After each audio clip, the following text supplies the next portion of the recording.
করে খেতে পারে। কিন্তু কিছু মাস যাবৎ আমি লক্ষ্য করছি আমার ছেলের পড়াশোনার প্রতি আর কোনো মনই নেই।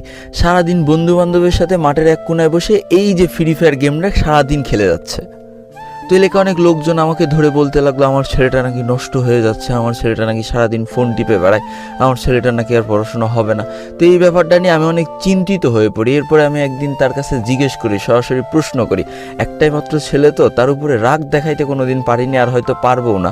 আমি সেদিন ঠান্ডা মাথায় জিজ্ঞেস করেছিলাম যে আব্বু, তোমার নামে কিন্তু সবাই এইভাবে কমপ্লেন দিচ্ছে, তোমার নামে কিন্তু সবাই সমালোচনা করছে, তুমি আসলে কি করো আমার একটু বোঝাও তো। আমি তো আজ পর্যন্ত তোমার কোনো কাজে বাধা দিইনি, আর আমার বিশ্বাস আছে যে আমার সন্তান কোনো খারাপ কাজে যাবেও না, খারাপ পথে যাবেও না। তো তুমি কি করো সবাই 4-5 জন মিলে বসে, আমাকে একটু বোঝাও তো, এতে কি আসলেই কোনো লাভ আছে?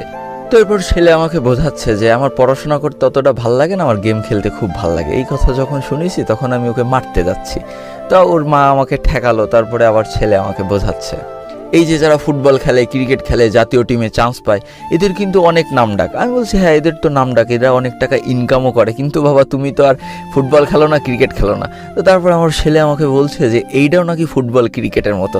তো আমি তো প্রথমে একদম বিশ্বাস করিনি। তারপরে আমার অনেক ভিডিও দেখালো যে দেখো এরা ভালো খেলে, এরা বাইরের দেশে টুর্নামেন্ট খেলতে যাচ্ছে, লাখ লাখ টাকা ইনকাম করছে, অনেকে ছবি তুলতেছে, তোমার ভিডিও আমাকে দেখাইছে বাবা। তারপরে আমার ছেলে আরও বোঝাইতে লাগলো সে নাকি অনেক ভালো খেলে, তার নাকি অনেক ভালো ভালো জায়গার থেকে ডাকছে, বেতন দিতে চাচ্ছে। তারপরে সে তোমাদের ভিডিও দেখানোর পরে আমাকে আরও বোঝাইতে লাগলো সেও নাকি এত ভালো খেলে, তাকে নাকি বাইরের থেকে সবাই ডাকতেছে, তাকে নাকি টাকা পয়সা দিতে চাচ্ছে। তো এই কথাটা শোনার পরে আমি আর তার কথা বিশ্বাস করি না। আমি বলছি তুই আমার এইসব নয় ছয় বুঝাস না, তুই ফোনটা রেখে পড়তে চলে যা। তো আমার ছেলে পড়তে চলে গেল।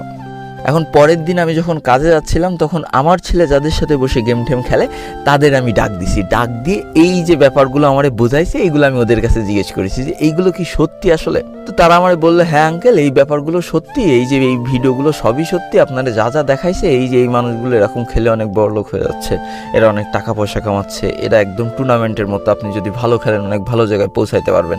তো এইভাবে বেশ কয়েকটা দিন কেটে গেল। আমি আমার ছেলের উপরে ওইভাবে জোরাজোরি কিছু করিনি, কারণ আমি চাই যে ও যেটারে ভালোবাসে সেটা নিয়েই থাকুক।